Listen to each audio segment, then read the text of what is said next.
வணக்கம். இது அக்ஷரம் அக்ஷயம். இன்றைக்கி நாம் மத்தியமா பாட்டிய புஸ்தக் அதில் இருக்கக்கூடிய பாகு 1 பத்தியில் இருக்கிற 3வது பத்தியமான அத்புத் மாயா, ஒரு அற்புதமான மாயை, விசித்திரமான மாயை அப்படின்னு வியந்து பார்க்கக்கூடிய, இயற்கையில் இருக்கக்கூடிய சில விஷயங்களை ரொம்ப வியந்து பார்த்து கவிஞர் சொல்கிறார்.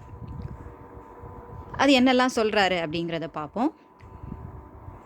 पत्ती में तेरी हरियाली, मेहंदी में तेरी लाली, देखो जहाँ वहाँ पर तेरी करामत है वनमाली.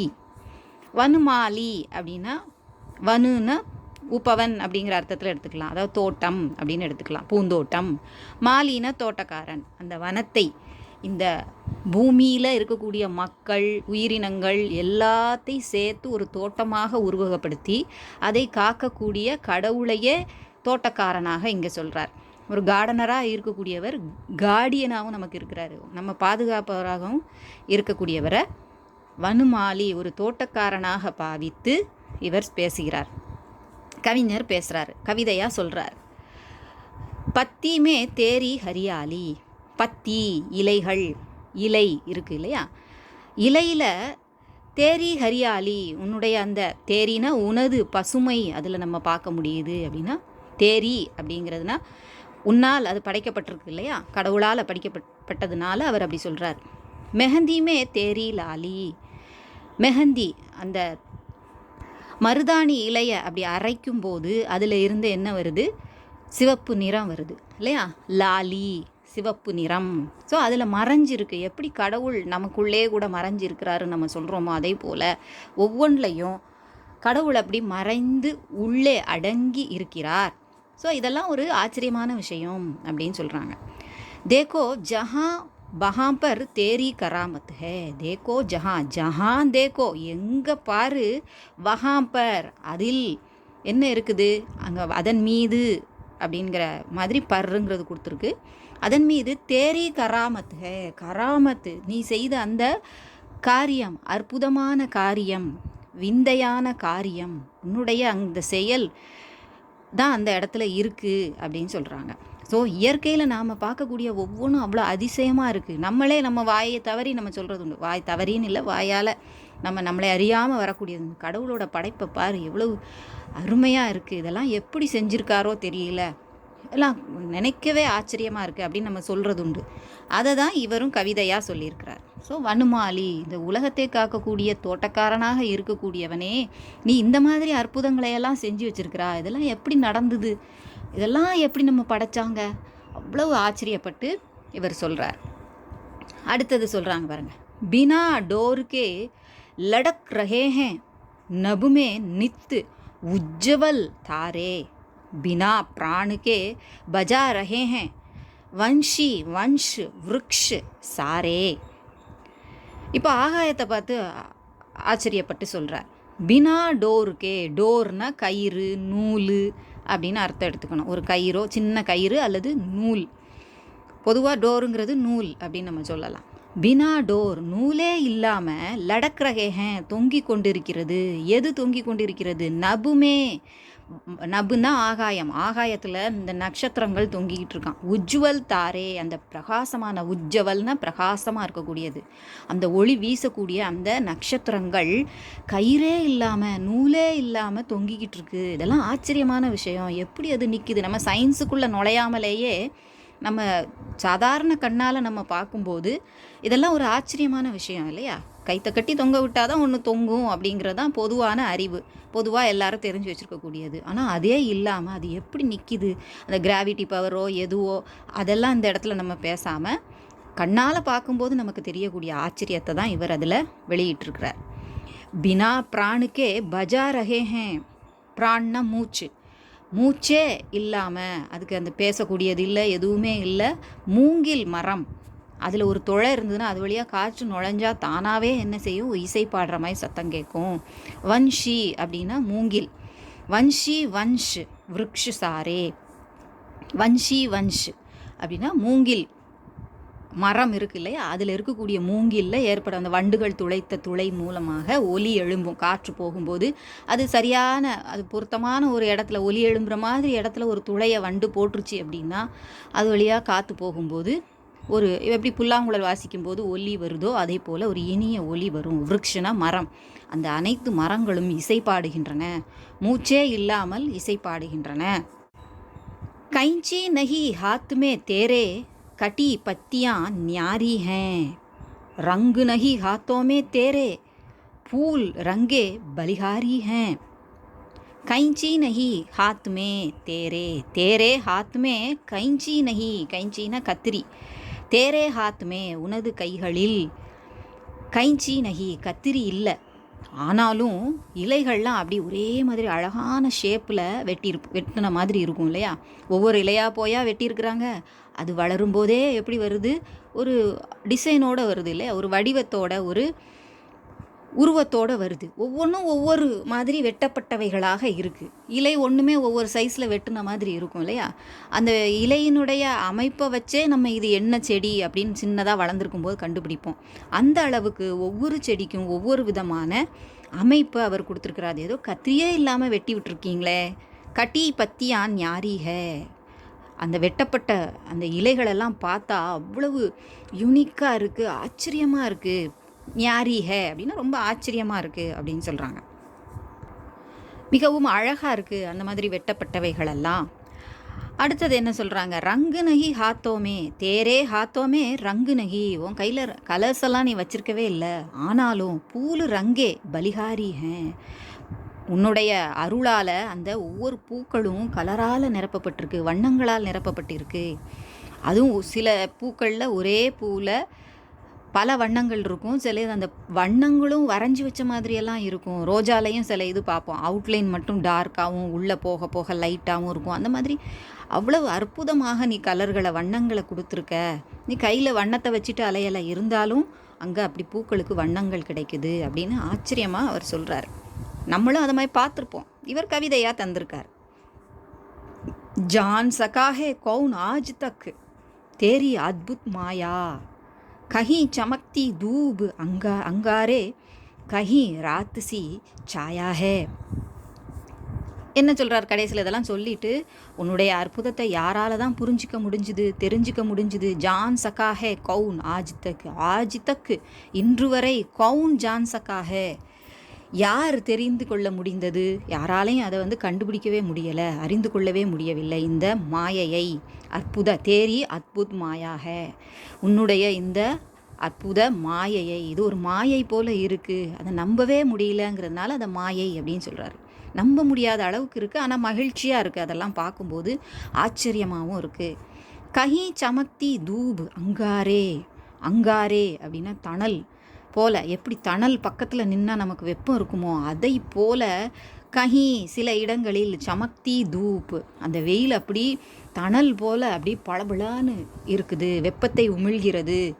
கஹி வேறொரு புறம், இன்னொரு இடத்துல ராத் சி இரவு அப்படிங்கிற அந்த சமயத்தில், சாயாக ஒரு இரவில் எப்படி குளிராக இருக்குமோ அதுபோல் ஒரு பக்கம் நிழல் இருக்குது. ஒரே நேரத்தில் எல்லா இடத்துலையும் வெயில் அடிக்கிறது இல்லை, ஒரு பக்கம் வெயில் அடிக்குது, இன்னொரு பக்கம் அதே வெயிலுக்கு பக்கத்திலேயே இன்னொரு இடத்துல நிழல் சில சமயம் இருக்குது. அந்த இடத்துல போய் நின்னால் நல்ல குளிர்ச்சியாக இருக்குது. ஸோ அது அந்த அளவுக்கு ஆச்சரியமாக இருக்குதுன்னு சொல்கிறாங்க. அந்த இரவு பகல் அப்படிங்கிறதே ஒன்று குளிர்ச்சியாகவும் ஒன்று வெப்பமாகவும் இருக்குங்கிற ஆச்சரியம் ஒரு பக்கம் இருந்தாலும், அந்த வெயில்லையும் ஒரு பக்கம் நீ நிழல் அப்படின்னு நீ போனீன்னா அங்கே கொஞ்சம் குளிர்ச்சியான உணர்வை நம்ம அடையலாம். அந்த மாதிரி இதெல்லாம் அற்புதமான ஒரு மாயையாக எங்களுக்கு தோணுது, ஆச்சரியமாக இருக்குது அப்படின்னு சொல்லி இந்த போயட்டு சொல்கிறார்.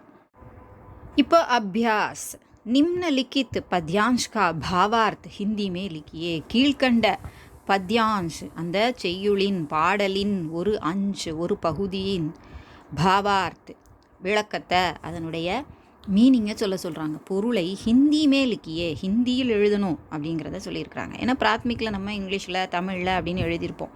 அதனால் இங்கே ஸ்பெசிஃபிக்காக சொல்லி நமக்கு சொல்கிறாங்க, இந்த மாதிரி தான் எழுதணும்னு சொல்கிறாங்க. ஸோ நமக்கு இதிலேருந்து எந்த பேரா வந்திருக்கு, கைஞ்சி நஹி ஹாத் மே தேரே கட்டி பத்தியான் ஞாரி ஹே. ரங்கு நகி ஹாத்தோமே தேரே பூல் ரங்கே பலிஹாரி ஹேன். இதுக்கு மீனிங் நம்ம போயம் பார்க்கும்போதே பார்த்துட்டோம்.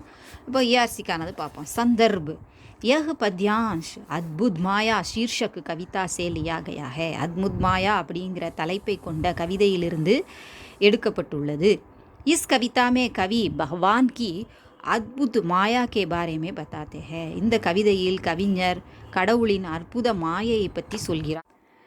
इस कविता में कवि भगवान की अद्भुत माया के बारे में बताते हैं. இந்த கவிதையில் கவிஞர் கடவுளின் அற்புதமான வியக்கத்தக்க அந்த மாயையை பற்றி சொல்கிறாரு. பாவார்த், ஸோ இந்த இடத்துல விளக்கம் பொருள் அப்படின்னு எடுத்துக்கலாம். इन पंक्तियों में कवि कहते हैं कि हे भगवान, तेरे हाथ में कैंची नहीं है, लेकिन पत्तों को कैसे इतने सुंदर रूप में काटा அப்படின்னு கேட்டிருக்காங்க. ஸோ அந்த இதில் கேட்டாங்கல்ல, கடவுளே இந்த இந்த அதாவது இன் பங்கியோமே, இந்த பத்தியில், இந்த வரியில், இந்த பேராகிராஃபில் கவிஞர் சொல்கிறார், ஹே பகவான், கடவுளே, தேரே ஹாத் மே கைஞ்சி நகி ஹே, உன் கையில் கத்திரி இல்லை, லேக்கின் பத்தோங்கோ கைசே இத்தனை சுந்தர் ரூப் மே காட்டா, ஆனால் பத்தோங்கோ இந்த இலைகளை கைசே எப்படி இத்தனை சுந்தர் ரூபமே இவ்வளவு அழகான வடிவத்தில் காட்டா வெட்டினாய் அப்படின்னு கேட்குறாங்க. கவிஞர் கேட்குறார், ஆப்கே ஹாத் மே கோயி ரங்கு நஹி ஹே, உங்கள் கையில் எந்த ஒரு வண்ணமும் இல்லவே இல்லை, கையில் இல்லவே இல்லை. பிர் கைசே இன் பூலோங்கோ ஆப்னே இத்தனை ஆக்கர்ஷக் ரங்கு தியே, பிர் பிறகு, கைசே எப்படி, இன் பூலோங்கோ இந்த பூக்களுக்கு, ஆப்னே தாங்கள் அப்படின்னு கடவுளை பார்த்து சொல்கிறார், இத்தனை ஆக்கர்ஷக் இவ்வளவு கவர்ச்சிகரமான கவர்ந்து இழுக்கக்கூடிய ரங்கு தியே கண்ணை கவரும் வண்ணத்தை தந்தாய் அப்படின்னு சொல்லி கேட்குறார். கவி பகவான் கி அத்புத் மாயா தேக்குக்கர் ஆச்சரியசக்கித் ஹோ ஜாத்தே ஹே. கவிஞர் பகவானின் அந்த கடவுளின் அற்புத மாயையை பார்த்து ஆச்சரியசக்கித் ஆச்சரியத்தில் திளைத்து போய் விடுகிறார். அதனால இந்த மாதிரி எழுதியிருக்கிறாரு. அடுத்ததா நிம்னலிக்கித் பிரஷ்னோं के उत्तर लिखिए, கீழ்கண்ட கேள்விகளுக்கான பதிலை தருக, எழுதுக. தாரே ஆகாஷ் மே கைசே லட்டக் ரஹே ஹேன். ஸோ இதில் கொஷின் வேர்டு கைசே. தாரே நட்சத்திரங்கள் ஆகாஷ் மே ஆகாயத்தில் கைசே எப்படி லட்டக் ரஹே ஹேன் தொங்கிக் கொண்டிருக்கின்றன. ஆகாஷ் மே தாரே ஆகாயத்தில் நட்சத்திரங்கள் பினா கிசி ரசி கே, அதான் மெயின் ஆன்சர் நம்ம எழுத வேண்டியது. கைசே அதை அண்டர்லைன் பண்ணி வச்சுக்கணும். கொஷின் வேர்டு அதை ஆன்சரில் எழுதக்கூடாது. அதுக்கு பதிலாக நம்ம என்ன எழுதணும், பினா கிசி ரசி கே. ரசினா கயிறு, ஏற்கனவே அங்கே பார்த்தோம் இல்லையா, டோர் அப்படின்னு பார்த்தோம். டோர்னா கயிறு, நூல் அப்படின்னு சொல்லலாம். இங்கே ரசின்னு சொல்லியிருக்காங்க. ரசி அப்படிங்கிறது சின்ன கயிறு, மெல்லிசான கயிறு, எந்த ஒரு கயிறும் இல்லாமல். பினா அப்படின்னா இல்லாமல். லட்டக் ரஹே ஹேன் தொங்கிக் கொண்டிருக்கின்றன. வன்ஷி விருக்ஷ் கைசே பஜா ரஹே ஹேன். வன்ஷி விருக்ஷ் அப்படின்னா மூங்கில் மரங்கள், மூங்கில் மரம். கைசே மரங்கள், கைசே பஜா ரஹே ஹேன் எப்படி இசைக்கின்றன.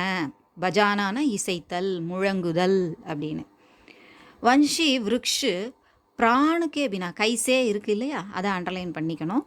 அதை இங்கே ஆன்சரில் எழுதாமல் பிராணுக்கே பினா பி, மூச்சு இல்லாமல் கூட பஜா ரஹே ஹேன் முழங்குகின்றன, அதாவது வாசிக்குது, இசைக்குது. வனுமாலிக்கு கராமத்து கியா கியா ஹே. வனுமாலி அப்படின்னு இவரால் சொல்லப்படக்கூடிய, தோட்டக்காரனாக உருவப்படுத்தி சொல்லப்படக்கூடிய அந்த கடவுளின் கராமத் அற்புதமான செயல் கியா கியா ஹே என்னென்ன. வனுமாலி யானி பகவான் கி கராமத் அத்புத் ஹே. வனுமாலி அப்படிங்கிறது கடவுளை குறிப்பிடுது இல்லை, அதனால் யானி அதாவது கடவுளின் கராமத், அவர் செய்யக்கூடிய அந்த அற்புதமான செயல், அத்புத் ஹே அந்த செயல். கராமத்துன்னு அவருடைய செயல் அப்படின்னு எடுத்துக்கலாம், அவருடைய படைப்பு அற்புதமாக இருக்கின்றன. உன்கி அத்புத் மாயா கே காரன், அவருடைய அற்புத மாயையின் காரணமாகவே கஹி சூரஜ் கி கிரணே சமக்தி ஹே, சில இடங்களில் சூரிய ஒளி மிளிர்கிறது. அங்காரேன்னு சொல்லியிருந்ததில் தணல் போல மிளிர்கிறது, ஒளிர்கிறது. அவர் கஹி ராத் கி தரஹ் சாயா ஹே, இன்னொரு புறம் இரவு போல இருளும் இருக்குது. ஒரே சமயத்தில் இங்கேயும் அங்கேயும் கொஞ்சம் தூரம் இது கொஞ்சம் தூரம் அப்படின்னு இருக்குது. அது ஆச்சரியமான விஷயந்தான் அப்படின்னு சொல்கிறாங்க. இப்போது சாராஞ்ச் அத்புத் மாயா கி கவிதா கா சாராஞ்ச் அப்னே சப்தோமே லிக்கியே, சொந்த நடையில் எழுதுக அப்படின்னு சொல்லியிருக்காங்க. சொந்த வார்த்தைகளில் எழுதுக. ஆனால் இதில் உள்ள கண்டென்ட் தான் எழுதணும். நம்ம வேறு எங்கேயோ பார்த்ததெல்லாம் இதில் எழுதக்கூடாது. இந்த போயத்தில் இவர் என்ன சொல்லியிருக்கிறாரோ அதை நம்மளுடைய சொந்த ஓன் வேர்ட்ஸ்ன்னு சொல்கிறோம்ல, அதான் அப்னே சப்தோமேன்னு இங்கே கொடுத்துருக்கு. சொந்த நடையில் எழுதுன்னு சொல்லுவாங்க தமிழில் சொல்லும்போது. வார்த்தைங்கிறத விட நடை அப்படிங்கிறத சொல்லுவாங்க. உங்கள் ஸ்டைலில் எழுதுங்க. अद्भुत माया शीर्षक कविता में कवि भगवान की अद्भुत लीलाओं के बारे में बताते हैं. ஸோ இந்த கவிதையில் பகவானுடைய அற்புத லீலைகளை பற்றி, கராமத் அப்படிங்கிறதையும் நம்ம லீலைகள்னு எடுத்துக்கலாம், அர்த்தம் எடுத்துக்கலாம். அதை பற்றி இங்கே சொல்கிறாரு. कवि कहते हैं भगवान पेड़ के पत्तों में हरा रंग देते हैं. கவிஞர் சொல்கிறாரு, கடவுள் மரத்தின் இலைகளில் பச்சை நிறத்தை, பசுமை நிறத்தை தருகிறார். பகவான் ஹி மெஹந்தி மே லால் ரங் தேத்தே ஹேன். அதே பச்சை நிறமுடைய அந்த மெஹந்தி மருதாணி இலைகளில் சிவப்பு நிறத்தையும் வைத்திருக்கிறார், மறைச்சி வச்சிருக்கிறாரு. அதை அரைக்கும் போது அந்த நிறம் வருது இல்லையா? நம்ம இதுக்கு முன்னால் உள்ள ஒரு இதில் கூட நம்ம பார்த்தோம், போயத்தில் கூட அந்த சங்கதிகா பல் அதில் நம்ம பார்த்தோம். இதோடு சேரும்போது மெஹந்தி கல்லோட உரசும் போது, அரைக்கப்படும் போது சிவப்பு நிறம் வருதுன்னு பார்த்தோம் இல்லையா? ஸோ முதல்ல பார்க்கும்போது அது பச்சையாக தான் இருக்குது, அதுக்குள்ளே சிவப்பு நிறம் ஒளிந்திருக்கு. அதுவும் அவருடைய அற்புதம் தான் அப்படின்னு சொல்கிறாங்க, கடவுளின் அற்புதம் தான். சன்சாரமே ஜஹாபி தேக்கியே வஹா பகவான் கி லீலா ஹே. நீங்கள் எங்கே இந்த உலகத்தில் எங்கே பாருங்கள், எல்லாமே அந்த கடவுளின் லீலை தான், அவருடைய படைப்பு தான், அற்புதமான செயல் தான் அப்படின்னு சொல்கிறாங்க. आकाश में अनेक उज्ज्वल नक्षत्र बिना किसी रस्सी के लटक रहे हैं. ஆகாயத்தில் அநேக் பல நட்சத்திரங்கள், கோடிக்கணக்கான லட்சக்கணக்கான நட்சத்திரங்கள் பினா கிசி ரசிக்கே, கயிறே இல்லாமல் லட்டக் ரஹே ஹேன், தொங்கிக் கொண்டிருக்கின்றன. वन के अनेक वंशी वृक्ष प्राण के बिना भी संगीत देते हैं. வனத்தில் இருக்கக்கூடிய, அதான் வன்ஷி, அந்த போயம் லைனில் கொடுத்துருந்தாங்க இல்லையா, வன்ஷி வன்ஷ் விருக்ஷ் அப்படின்னு கொடுத்துருந்தது இல்லையா? ஸோ அந்த வனத்தில் இருக்கக்கூடிய மூங்கில் மரங்கள் பிராணுக்கே பினா, அதுக்கு உயிரோ மூச்சோ இல்லாமலேயே சங்கீதம் இசைக்கின்றன அப்படின்னு சொல்கிறாங்க. சங்கீத் தேத்தே ஹேன், இசையை தருகிறது. ஹே பகவான் தேரே ஹாத் மே கைஞ்சி நஹி ஹே. கடவுளே, உனது கையில் கத்திரி இல்லை. லேக்கின் பத்தோं को कैसे इतने सुंदर रूप में काटा. ஆனால் இந்த இலைகளை கைசே, எப்படி, இத்துனே சுந்தர் ரூப்மே, இவ்வளவு அழகான வடிவத்தில் வெட்டினாய். ஆப்கே ஹாத்மே கோயி ரங்கு நஹி ஹே. தங்களது கையில் எந்த ஒரு நிறமும் இல்லை, வண்ணமும் இல்லை. பிறகு கைசே, எப்படி, என் பூலோங்கோ ஆப்னே இத்தனே ஆகர்ஷக் ரங்கு தியே. இந்த பூக்களுக்கு ஆப்னே தாங்கள் இத்தனே இவ்வளவு கவர்ச்சிகரமான, கண்ணை கவரும் வண்ணத்தை தந்தீர்கள் அப்படின்னு கேட்குறாரு. பகவான் கி அத்புத் மாயா கோ தேக்குகர் ஹமே ஆச்சரிய ஹோத்தா ஹே. கடவுளின் இந்த அற்புத மாயை லீலையை பார்த்து நமக்கு ஆச்சரியம் ஏற்படுகிறது, வியப்பு ஏற்படுகிறது. கவி कहते हैं, हे भगवान आज तक किसी ने आपकी अद्भुत माया के संबंध में नहीं जान सका. கடவுளே, ஆஜ் தக் இன்று வரை கிசினே ஒருவர் கூட ஆப்கி அத்புத் மாயா கே சம்பந்தமே, தங்களது அற்புத மாயையின் சம்பந்தமாக, அது தொடர்பாக நஹி ஜான் சக்கா, எதுவும் தெரிந்து கொள்ள முடியவில்லை, அறிய முடியவில்லை. அச்சானக் ஆக் கி தரஹ் தூப் கா பிரகாஷ் ஹே, கஹி ராத் ஜெய்சி சாயா ஹே. திடீர்னு ஒரு ஆகு, தணல் போன்ற கங்கு மாதிரி இருக்கக்கூடிய அனல் வீசும் வெயிலும் ஒரு பக்கம் இருக்குது, இன்னொரு புறம் பிரகாசம் இருக்குது, வெயிலோடு இருக்கக்கூடிய பிரகாசமும் இருக்குது. இன்னொரு புறம் நம்ம பார்த்தோன்னே இரவை போன்ற நிழல் கூட நம்ம பார்க்க முடியுது. இரவு நேரம் எப்படி குளிர்ச்சியாக இருக்குமோ அதே போல் அந்த நிழலையும் நம்ம பக்கத்துலேயே கூட சில நேரம் பார்க்க முடியுது. கொஞ்சம் தூரம் வரைக்கும் வெயில் அடிக்கும், இன்னொரு பக்கம் அந்த மேகம் மறைச்சி நிழல் இருக்கும். சில சமயம் மரத்தடியில் நிற்கும் போதும் அவ்வளோ கூலாக இருக்கும் அப்படிங்கிறத சொல்கிறாங்க. இதுவுமே இருக்குது, அதுவுமே இருக்குது. இதெல்லாம் ரொம்ப ஆச்சரியமான விஷயம். ஸோ இதோட இது முடியுது. இது உங்களுக்கு உபயோகமாக இருந்திருக்கும்னு நினைக்கிறேன். பிடிச்சிருந்தால் லைக் பண்ணுங்கள், ஷேர் பண்ணுங்கள், சப்ஸ்கிரைப் பண்ணுங்கள். சப்ஸ்கிரைப் பண்ணி சப்போர்ட் பண்ணுங்கள். சப்ஸ்கிரைப் பண்ண எல்லாருக்கும் மிக்க நன்றி. நன்றி, வணக்கம், தன்யவாத்.